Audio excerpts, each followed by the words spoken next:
pour votre présence à ce colloque virtuel, une première pour nous. Donc, sans plus tarder, nous allons passer à l'atelier sur notre vision de l'association, donc qui va être présentée par notre PDG. J'aimerais qu'on accueille chaleureusement M. Gabriel Durrani. Donc, à toi, Gabriel, c'est à ton tour de présenter notre nouvelle vision remise à jour. À toi, Gabriel. Merci, Alex. Merci pour la belle introduction. Puis, merci au ministre Julien et à M. Lagacé et à M. Deschênes pour cette belle introduction, pour ce beau départ de colloque. Vous savez, la feuille de route 2030 a mobilisé l'ensemble des comités de l'ACPAR pendant des mois. C'est un document qui nous a demandé beaucoup de réflexion et ça nous fait vraiment plaisir de vous le présenter aujourd'hui. La feuille de route 2030, au départ, ce qui nous a permis de la cadrer, c'est des choses que vous connaissez tous. Ou en tout cas, si vous ne les connaissez pas, c'est disponible publiquement et c'est des politiques qui sont très connues.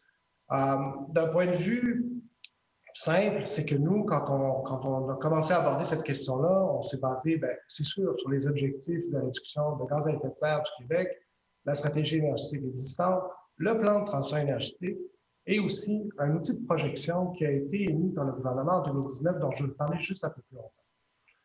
Parce que le principe de base de la feuille de route, c'est de réussir nos cibles de baisse d'émissions de gaz à effet de serre par 2030. Mais c'est donc de cadrer le déploiement énergétique qui est nécessaire pour ça. Et là, je vais vous en dire un peu plus. Quand on regarde un rapport comme le rapport trajectoire de Dunsky, qui est le 4e rapport que je vous ai nommé précédemment, ce rapport-là, c'est une modélisation technico-économique qui modélise nos baisses d'émissions en fonction des technologies qui ont le moindre coût à la tonne évitée de CO2. Quand on fait une modélisation comme ça, il y a 2 grands constats qui sortent immédiatement de ce rapport-là et qui sont très intéressants, puis je vais débuter avec ça. Premier constat, l'efficacité énergétique est beaucoup absorbée par ce modèle-là. C'est normal. C'est une façon qui est peu chère de baisser nos GES. Donc, le modèle comme tel absorbe beaucoup d'efficacité énergétique en amont, au début. Deuxième constat, et c'est l'image que vous voyez à droite de votre écran, le marché carbone, donc mettre un prix sur le carbone est un élément qui est essentiel. Okay? Mais quand on le modélise à un haut prix de carbone, dans ce cas-ci, dans le rapport de Dunsky, on le modélise à 140 $ la tonne, ce qui n'est pas très loin de ce que vous avez entendu du gouvernement fédéral il n'y a pas très longtemps. Ce que vous voyez, c'est la ligne pointillée en gris, là. Elle indique qu'un marché, ça fonctionne. Quand c'est modélisé, les émissions baissent par rapport à un scénario de référence qui est en noir, mais ils ne permettent pas d'atteindre les cibles de 2030. Conclusion simple, l'efficacité énergétique, le prix du carbone sont essentiels. Et il y a une troisième chose à laquelle il faut penser, parce qu'il y a 3 pattes à ce tabouret-là, c'est la hausse de production d'énergie renouvelable. Et là, ça, c'est notre champ d'expertise. Nous, on est l'Association de la production d'énergie renouvelable du Québec.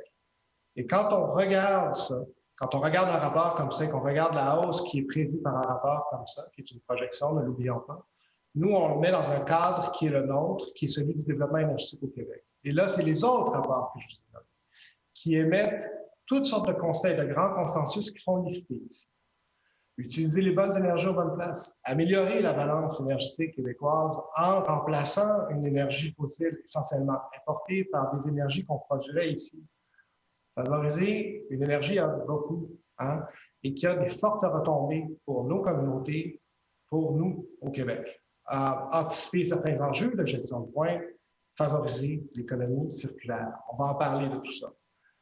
À la clé, ce qu'on va vous présenter aujourd'hui peut représenter des investissements de l'ordre de 10 à 13 milliards. C'est énorme. C'est sûr que quand on parle de relancer l'économie grâce aux énergies vertes, c'est une part importante de ce discours-là.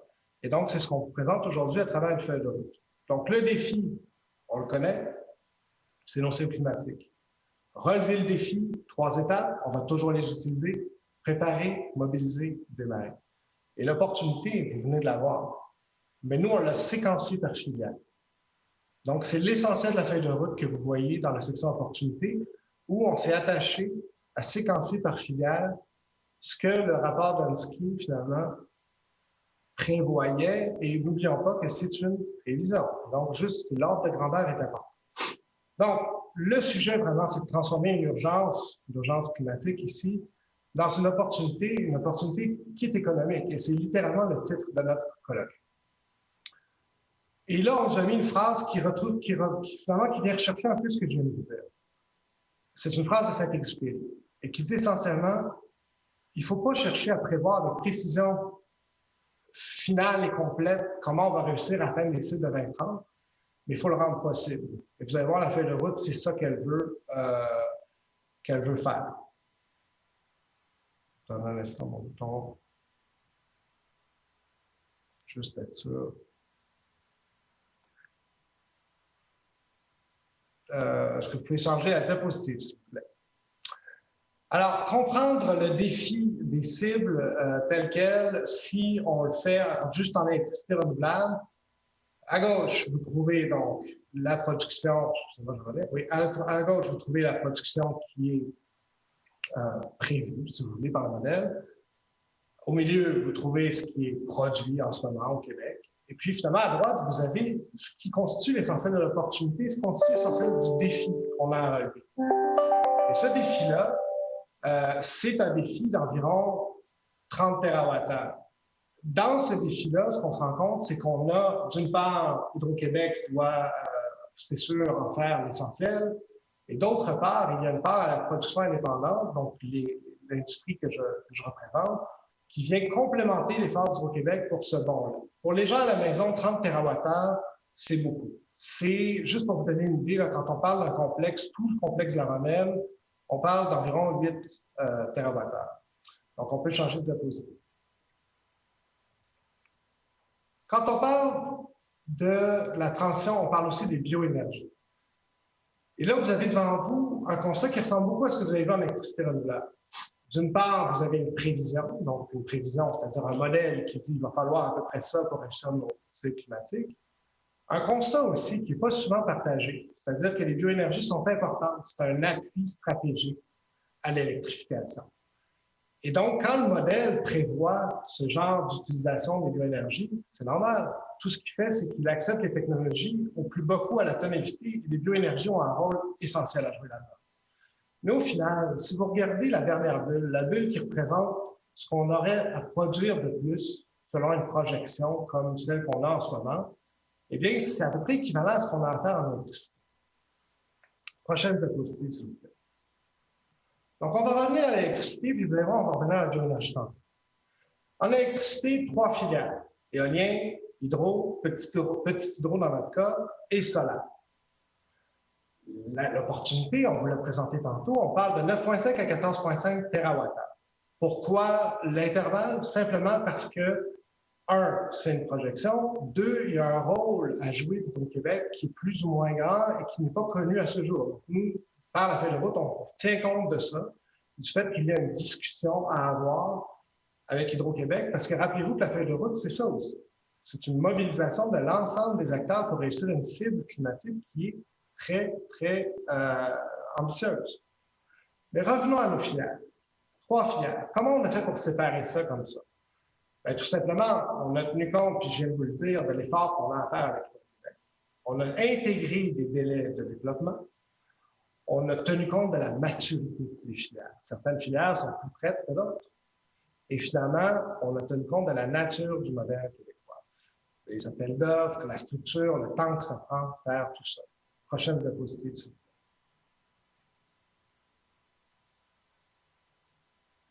Prochaine diapositive. Merci. Alors, maintenant, on va rentrer dans le vif du sujet. Vous allez voir, on va passer à travers toutes nos filières, puis ça ne va pas être très long, puis vous allez comprendre ce que la feuille de route tente d'accomplir. Premièrement, en éolien, on a eu, bien sûr, une discussion depuis l'annonce de la fuite qui va retoucher tout ce que je vais vous dire. Okay? Donc, il n'y aura pas de grande surprise. Mais quand on parle d'éolien, on parle d'électricité abordable. On est rendu à un point où l'éolien est capable de livrer de l'électricité à un prix qui est extrêmement compétitif, extrêmement intéressant, et aussi à un haut volume d'énergie. Donc, on pense beaucoup à un bon prix.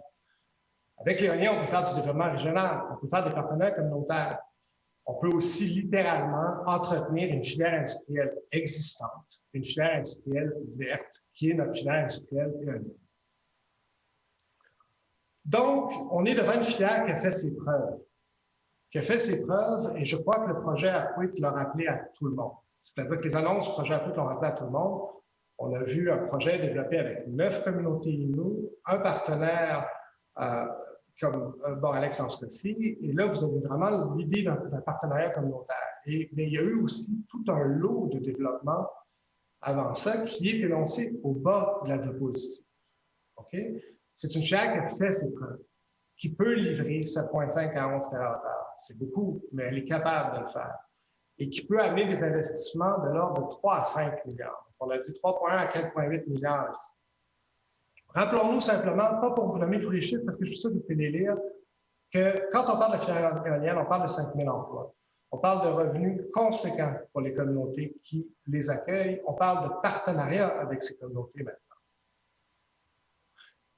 Quand on parle de préparer, mobiliser, démarrer, vous allez voir que pour la première fois, je vais vous le décrire un peu. Préparer, non, c'est ce qu'on dit tout le temps dans ma feuille de route. C'est qu'il y a un effort de concertation et de discussion à avoir. Donc, dans le cas de l'éolien, il y a une discussion à avoir sur l'implication des communautés qui est importante, qui a déjà lieu, qui est déjà en cours. Et on a une discussion de contenu local et québécois à avoir, puisqu'il faut réfléchir à notre filière industrielle, c'est important. Quand on parle de mobiliser, là, on parle carrément de mobiliser des ressources et du capital, à chaque fois. Quand on constate des bons, là, et c'est l'ordre de grandeur qui est important. Rappelons-nous que c'est l'ordre de grandeur qui est important. Et quand on constate un bond de 30 TWh d'électricité renouvelable et à peu près 30 TWh équivalent en bioénergie, on va avoir besoin de se mettre tout le monde ensemble et d'attirer capitaux et ressources, de l'expertise, de l'argent. Et ça, c'est important donc de mobiliser. La mobilisation est importante. Dans le cas d'une mobilisation pour l'éolien, vraiment, on parle d'une annonce qui concernerait finalement la prolongation des contrats existants, donc maintenir la base qu'on a. On ne perd rien, mais il faut qu'on en ajoute. C'est ce que le scénario de nous dit. Et finalement, alors une annonce d'appel d'offres, où là, littéralement, on mobilise le milieu. Le démarrage, dans un milieu comme l'éolien, c'est le lancement de l'appel d'offres. On va passer maintenant à la petite hydroélectricité. Puis vous savez, à l'ACPER, la petite hydroélectricité, c'est les origines de l'association. Alors, c'est ici que tout a commencé pour nous. Et c'est un modèle qui est extrêmement mature, un peu comme l'éolien, qui a fait beaucoup ses preuves, vous allez voir. Donc, rappelons-nous que c'est une expertise connue. Au Québec, on a plus de 100 ans d'expertise en hydroélectricité, en petite hydroélectricité. Rappelons-nous que c'est un modèle de développement régional et qui permet des partenaires communautaires comme l'éolien. Rappelons-nous aussi qu'ici, puisqu'on doit aller sur des objectifs dans 10 ans et qu'on doit trouver une façon de fonctionner rapidement, quand on va parler de petite hydro dans la feuille de route, on en parle sous l'angle de la sécurisation des barrages, donc de la résilience. On veut aller vers des structures existantes, les rééquiper, les redévelopper. Et ça, c'est important. Donc, la petite hydro, vraiment, on lui a alloué un 1 à 1,5 TWh, ce qui n'est pas rien. Rappelez-vous qu'on a un objectif de 9,5 à 14,5. Et ça, ce que je suis en train de vous dire, c'est que chaque filière va avoir son rôle à jouer. La petite hydro a cette capacité de livrer ce genre d'énergie. Elle va générer beaucoup d'investissements et ces investissements-là vont arriver directement dans des municipalités ou auprès de communautés autochtones de façon extrêmement ciblée. Et c'est aussi une filière qui a fait ses preuves. Et encore une fois, j'attire votre attention sur le bas de la diapositive, où là, vraiment, on est en train de vous donner des données historiques. Oui, on a fait à peu près une 60aine de petites centrales au Québec. Oui, les municipalités, les communautés autochtones, les Premières Nations sont impliqués dans ce développement-là. Ils sont impliqués comme partenaires souvent. Oui, ça crée beaucoup d'emplois. Ça crée beaucoup d'emplois non délocalisables et de qualité dans les régions. Alors, dans cet ordre d'idées, quand on rentre dans la séquence préparer, mobiliser, démarrer pour la feuille de route en hydro, ce qu'on a devant nous, c'est qu'il va falloir avoir une discussion de où est-ce qu'on va porter l'effort de développement.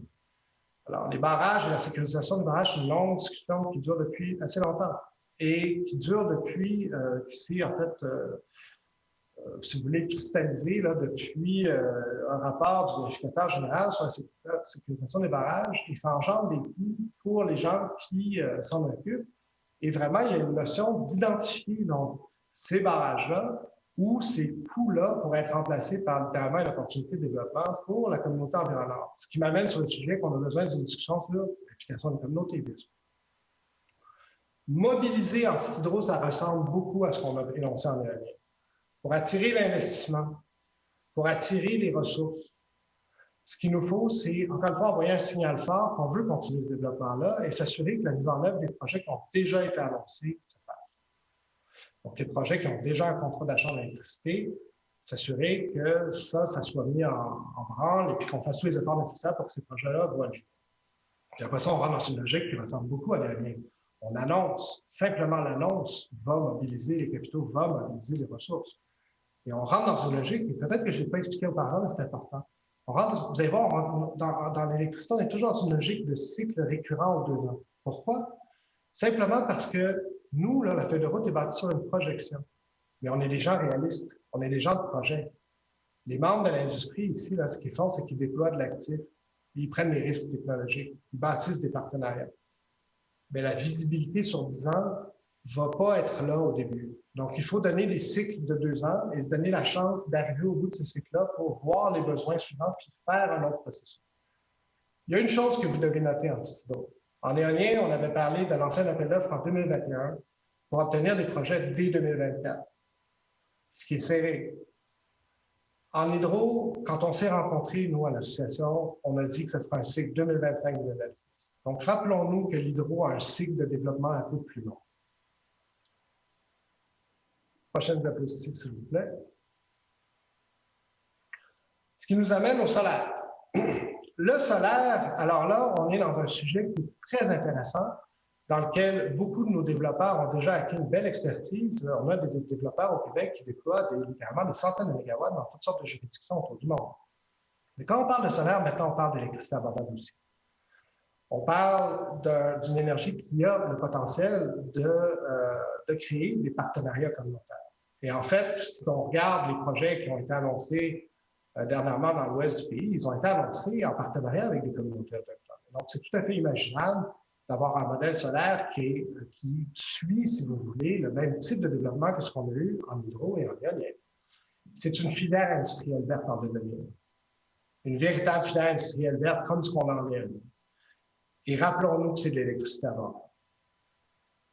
Et donc, le solaire, devant nous, ce qu'on a, c'est qu'on a une filière qui répond aux besoins du réseau de distribution et des réseaux isolés. Le soleil brille pour tout le monde. Le solaire peut être porté proche de la charge, là où les gens consomment l'électricité, et ça peut devenir un véritable laboratoire de stockage. Parce qu'on peut aller porter capacité et énergie en des points précis, et ça va demander beaucoup de discussions et de coopération entre divers acteurs pour y arriver. Mais, même si on a besoin d'un peu de discussion au début, rappelons-nous que nous, quand on l'a modélisé au niveau de la feuille de route, on lui a quand même alloué une capacité de 1 à 2 TWh. Et oui, c'est de nature à générer beaucoup d'investissements, de 1 à 2 milliards, dans ce cas-ci, 1,2 à 2,3 milliards. C'est adapté aux partenaires communautaires. C'est une façon de valoriser des terrains qui sont peu valorisés. C'est un laboratoire de stockage. Nos gens, dans l'industrie, ici, maintenant, et on va en parler plus tard dans ce cas-là, déploient des batteries avec leurs panneaux solaires. On leur demande ça ailleurs. Et c'est modulaire, c'est flexible. Et donc, on rentre dans une logique avec le solaire où, vous allez voir, le préparé mobilisé démarrer, il ressemble beaucoup à ce que vous allez voir en hydro et en éolien. Mais cette fois-ci, le préparé est un peu plus long. On a plus de choses à discuter. Vous les voyez à l'écran. Il faut discuter de où est-ce qu'on part. Il faut discuter de où est-ce que ça a de la valeur pour le réseau de distribution du groupe. Il faut discuter de l'implication des communautés. Pour mobiliser, peut-être qu'ici, ce qu'on a besoin, c'est de dénoncer à tout le moins un objectif. Dénoncer au moins qu'on veut en faire. Déjà, ça serait un geste très mobilisateur pour l'industrie.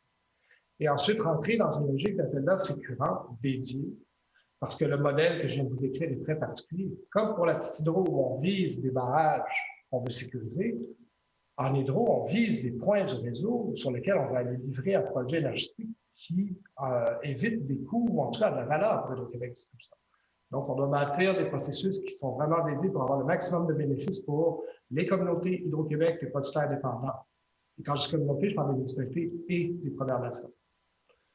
Démarrer ici, vous voyez que la discussion est plus longue. Donc, on parlait d'un appel d'offres, même 2022. C'était pour montrer dans la feuille de route que ce genre de discussion peut être plus longue en solaire et c'est correct. Parce qu'il y a une chose importante en solaire, c'est que ça se déploie plus rapidement.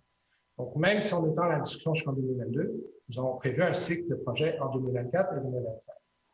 Ce qui nous amène maintenant au défi des bioénergies. Le défi des bioénergies, c'est probablement une des choses qui est les moins, je dirais, discutées et qui doit l'être de façon plus intensive. C'est-à-dire que quand on regarde un rapport comme celui de Donsky, mais pas juste lui, quand on regarde les rapports du GIEC, quand on regarde les grands rapports de trajectoire climatique qui sont comparables aux rapports de la firme Donsky, ce qu'on se rend compte, c'est que la bioénergie sert d'appui stratégique à l'électrification en transport, en bâtiment et dans les processus industriels. Et c'est important.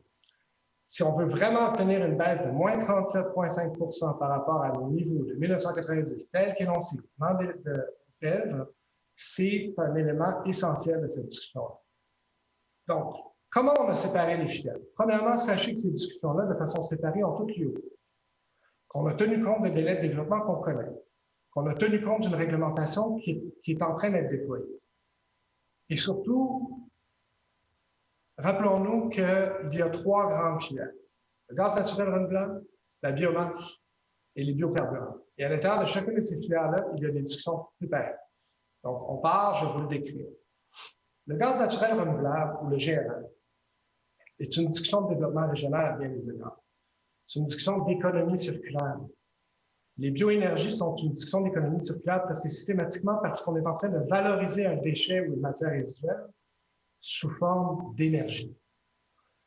On améliore notre balance commerciale parce qu'on change un gaz naturel qui est essentiellement importé pour la remplacer par un produit qui est fait ici. Et finalement, on fait de la gestion de pointe parce que l'idée, c'est que souvent, les bioénergies vont être appelées en chauffage ou en production de chaleur verte. Et ça, c'est notre pointe énergétique souvent. Alors, c'est ça dont on parle. Oh, excusez-moi, je me trompe de bouton. Ce qui nous amène à la feuille de route 2030 en GNR, c'est un modèle, c'est sûr que c'est un modèle concret et appliqué d'économie circulaire. C'est une discussion qui est extrêmement intéressante et qui a déjà été en partie structurée. Quand on regarde un rapport comme une trajectoire de Donsky et qu'on regarde le chiffre qui est inclus dedans, ce qu'on se rend compte, c'est que ça recoupe quand même de façon assez intéressante le règlement qui est en place. Et le règlement qui est en place, lui, énonce qu'il va nous falloir 5 % de GNR injectés au réseau par 2025. Le PEV, lui, énonce que ce pourcentage-là doit doubler. Donc, ce que vous voyez à l'écran, 515 millions de mètres cubes, c'est une cible telle qu'énoncée en ce moment dans le PEV pour 2030. C'est un investissement colossal. Ça représente une opportunité de 2 milliards. Et c'est vraiment un moteur de développement régional. On a un énorme potentiel au Québec. Et donc, on doit continuer cette discussion-là qui touche plusieurs milieux. Le milieu de la gestion des matières résiduelles organiques, autant au niveau domestique qu'agricole, qu'agro-industriel. Ici, je vous ai mis une diapositive pour que vous soyez capable de vous imaginer c'est quoi 515 millions de mètres cubes. Je ne vais pas passer trop de temps là-dessus. Je vais juste vous dire que la ville de Saint-Hyacinthe a une unité de biométhanisation qui produit, selon les documents qu'on consulte, selon les années, mais on voit qu'elle produit 13 à 16 millions de mètres cubes. Et ça, je vous l'ai traduit en pétajoules en bas à droite, première ligne du tableau. Alors, quand vous pensez à 500 millions de mètres cubes, mettez ça en référence avec le fait qu'une usine comme Saint-Hyacinthe en fait 13 ou 16. La séquence pour le GNR, préparer, mobiliser, démarrer, en fait, ce qu'on est en train de faire en ce moment, GNR, c'est déjà en cours, c'est que le préparer, c'est une discussion où on essaie d'avoir un accès qui est structuré aux intrants, c'est-à-dire carrément aux déchets organiques du niveau agricole et au niveau commercial institutionnel. On a une discussion donc qui est très agricole en ce moment à bien des égards parce qu'on veut gérer les digestats pour les épandre sur les terres agricoles de façon responsable et on veut harmoniser donc tout cet encadrement-là.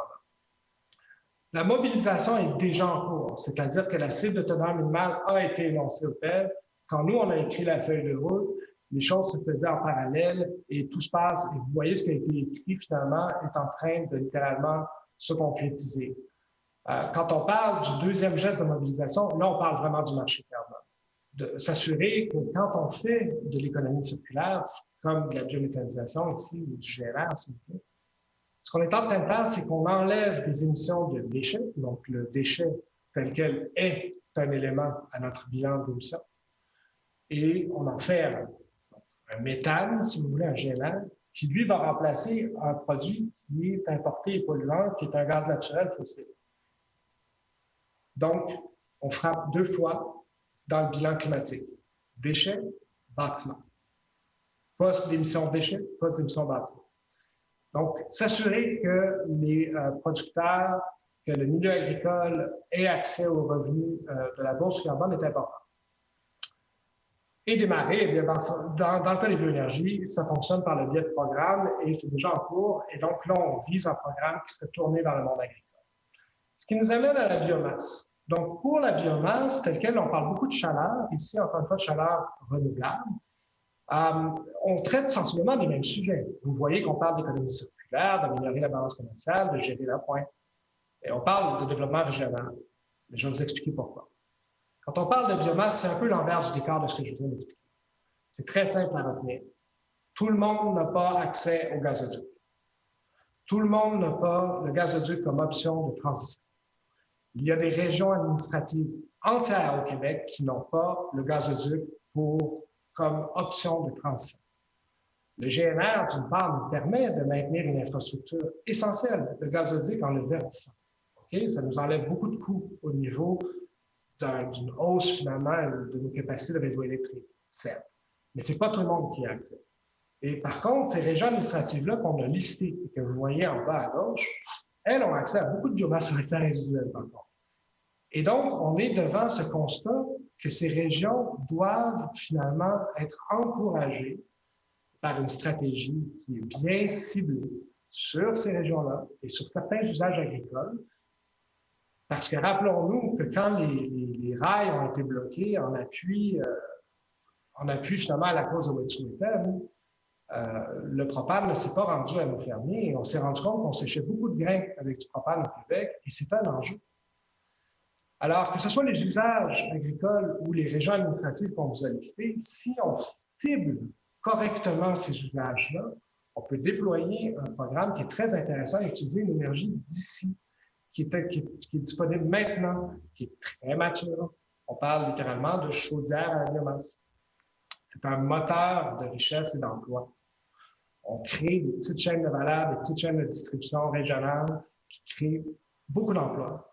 Et c'est pour ça qu'on a choisi de ne pas vous présenter la biomasse sous la forme de l'investissement que ça pourrait amener, mais sous la forme du nombre d'emplois que ça pourrait amener.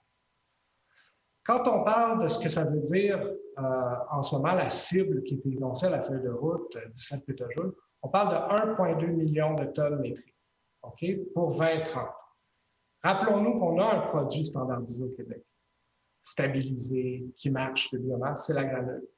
Rappelons-nous qu'on en produit plus d'1 demi-million de tonnes déjà. Rappelons-nous qu'on en exporte plus des 3/4. Cette slide-là, encore une fois, juste pour vous aider à cadrer ce que ça veut dire 1,2 million de tonnes. Si vous regardez un projet comme l'hôpital d'Amqui, en bas à droite, deuxième ligne, vous allez voir que c'est un projet de 1000 tonnes. Ça va vous permettre de comprendre que quand on parle pas de faire 1200 hôpitaux d'Amqui, je vous rassure, mais très certainement, ce dont on parle, c'est de créer des programmes qui créent un cercle virtueux, qui amènent plusieurs régions administratives à adopter un réflexe biomasse car ils sont encouragés par des programmes ambitieux, ciblés, bien énoncés. Et donc, on rentre dans une discussion, comme vous voyez en préparation, qui est une discussion qui est assez longue et qui va se faire en séquence, où on veut traiter du régime forestier, où on veut parler d'harmonisation de programme, on veut parler de standardisation des approvisionnements. C'est normal. On est en train de créer des chaînes d'approvisionnement. Quand on mobilise dans cette filière-là, on veut énoncer des cibles. On veut énoncer des cibles pour les régions qu'on a priorisées, pour certains usages agricoles, pour les réseaux isolés. La biomasse sous une forme granule est une solution extraordinaire pour le chauffage en réseau isolé, qui est peu chère, qui est intéressante. Et finalement, pour mobiliser, on parle ici de crédit d'impôt, c'est important parce qu'il faut se rappeler que si on veut favoriser la production d'un produit de biomasse standardisé, que ce soit de la plaquette, de la granule, si on veut produire ce genre de produits énergétiques-là, il faut rentrer dans une logique de production et souvent les usines de production ont besoin de ce type d'outils, à savoir des crédits d'impôt, pour démarrer des vraies usines ou en tout cas des vraies unités de production qui vont nous donner les volumes nécessaires. Finalement, pour le démarrer, vraiment, je vous ai tout dit, vous pouvez le lire, mais c'est vraiment de réviser un programme et de s'assurer que ça se déploie aux bons endroits. Finalement, le dernier, mais non le moindre, les biocarburants. Vous savez, les biocarburants, c'est une filière industrielle verte complète en devenir. On parle de bioraffinerie. C'est un milieu, et vous avez entendu les annonces par rapport à la bioénergie là-dessus, par rapport à l'agriculture de la reine, et on va en parler dans cette conférence. C'est des gens qui, à bien des écarts, vont littéralement produire les produits nécessaires à la transition de nos usages industriels aux moyens de transport difficilement électrifiables. Et donc, c'est des gens qui vont faire la R&D qui vont nous amener à la carboneutralité de 2050. Encore une fois, on parle d'économie circulaire, on parle d'amélioration de balance commerciale, c'est évident. Mais on parle d'une chose très importante aussi en biocarburant. On parle de diminution immédiate des GES, et vous allez comprendre pourquoi. Mais premièrement, on parle vraiment d'une filière industrielle en devenir, d'une vraie nouvelle filière industrielle au Québec. On parle d'un modèle, et quand vous regardez la cible de 34,5 pétajoules, c'est ce qui a été énoncé au Québec. Le modèle, lui, absorbe beaucoup ce genre de technologie, un modèle comme Donsky, simplement parce que ça fait une baisse de GES immédiate. On le met dans un moteur existant. Et c'est normal que le modèle en absorbe beaucoup, c'est parce que ça coûte très peu cher, ces baisses d'énergie, ces baisses de GES, pas d'intermédiaire. Et ça nous amène à un investissement qui est colossal. 3,5 milliards pour atteindre les cibles énoncées au PER. Et le modèle de Donsky énonce qu'il en a besoin même peut-être de plus que le 34,5 que vous voyez là. Rappelons-nous qu'on va commencer par ce qui a été énoncé au PER et puis on réévaluera plus tard. C'est ce que la feuille de route dit. La feuille de route dit concentrons-nous à accomplir 34,5, réévaluons si on en a besoin plus tard. Quand on parle des biocarburants, on parle beaucoup de ce que vous voyez à l'écran. Ce que vous voyez à l'écran, c'est carrément une image qui apparaît à toutes les années dans le rapport HEC, de la chaire HEC en gestion de l'énergie. Et c'est un rapport qui dit très simplement que notre consommation énergétique en transport augmente. Elle augmente année après année malgré tous nos efforts. Qu'on a plus de 6 millions de véhicules sur nos routes. Et c'est de ça qu'on parle en biocarburant. On parle d'aller porter du biodiesel, de l'éthanol, d'autres formes de biocarburants dans l'essence, dans le diesel, pour les mixer de façon à ce que ces véhicules émettent moins rapidement. Très rapidement, toujours la même diapositive pour vous donner une idée des quantités dont on parle. Je vais passer ici. Et finalement, on passe, je pense, à l'élément important, le préparer, mobiliser, démarrer. On parle vraiment de gens qui sont en train de démarrer une filière industrielle. Le propos qu'ils tiennent est un propos qui est lié à ça. Et donc, le préparer, c'est vraiment une histoire de standardiser, d'exemplarité de l'État. C'est normal parce qu'on va commencer à mélanger ces produits-là à nos essences et biodiesel. Il faut que ce soit très standardisé. C'est normal que ces discussions-là aient lieu. Et la mobilisation, elle, c'est d'avoir un règlement de tonne minimale comparable à ce qu'on a en général. C'est-à-dire qu'au niveau par règlement, on doit obtenir 30% dans les carburants, 30% de biocarburants dans les carburants distribués. Et là, vraiment, on est dans une logique qui ressemble à celle du GNR et qui est déjà énoncée au PEP. Donc, on doit, pour mobiliser, l'adoption est importante. Et finalement, une norme, mais ça, c'est la même discussion de standardisation que je vous ai fait tantôt. Donc, on adopte une norme qui convient à nos biocarburants, nos produits, etc. Le démarrage, lui, on en a parlé en biomasse, c'est des industriels, ils ont des usines. Ils ont besoin de ce genre de crédit d'impôt à la production pour se donner une visibilité puis une attractivité pour aller chercher des investissements internationaux, les grands investissements pour démarrer ce genre d'usine. À la clé, beaucoup d'emplois, beaucoup d'investissements, une baisse de GES immédiate, un leadership intéressant et une nouvelle filière industrielle qui préparera notre carboneutralité en 25 ans. Laissez-moi finir, vraiment, merci d'avoir été patient tout le monde. Laissez-moi finir par 2 diapositives rapidement. Merci Alex, merci tout le monde. Pour vous parler de l'hydrogène, je pense que c'est un sujet qui nous interpelle tous. En tout cas, il interpelle toutes nos filières. Toutes nos filières. Les filières électriques dont vous avez entendu parler, éolien, hydro, solaire, voient dans l'hydrogène une façon d'utiliser, une nouvelle façon d'utiliser, en fait, de vendre ou d'utiliser l'électricité qu'ils produisent. Ils voient aussi une façon de stocker leur énergie. Et quand les filières électriques s'expriment sur l'hydrogène, souvent ils parlent d'électrolyse. Mais rappelons-nous qu'au Québec, ce qu'on veut faire, c'est de l'hydrogène vert. La couleur est importante. Il y a une autre façon d'en faire. L'autre façon d'en faire, c'est d'utiliser des biomasses ligneuses ou des matières organiques résiduelles. Et là, vous m'avez entendu parler de matières organiques résiduelles pendant tout le long de bioénergie.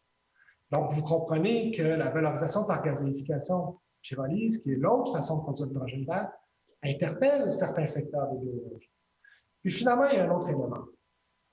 En GNL et en biocarburant, quand je vous disais que ces gens-là vont préparer notre carboneutralité de 2050, ce que vous allez entendre aujourd'hui dans le colloque, c'est que ces gens-là préparent en ce moment les prochains GNR de prochaine génération et les biocarburants de prochaine génération. Si vous avez suivi l'annonce d'Emerchem, vous savez exactement de quoi je parle. L'hydrogène entre souvent dans la composition des biocarburants de prochaine génération et des GNR de prochaine génération. Ces gens-là sont non seulement interpellés, mais ils font partie de la discussion directement. En termes d'action, c'est très simple et c'est déjà commencé. Établir une bonne stratégie, démarrer des projets pilotes. Nous ne sommes pas seuls. L'hydrogène intéresse beaucoup de gens. Certaines grandes juridictions sont déjà positionnées avec des milliards de dollars. Et le Québec a tout pour réussir.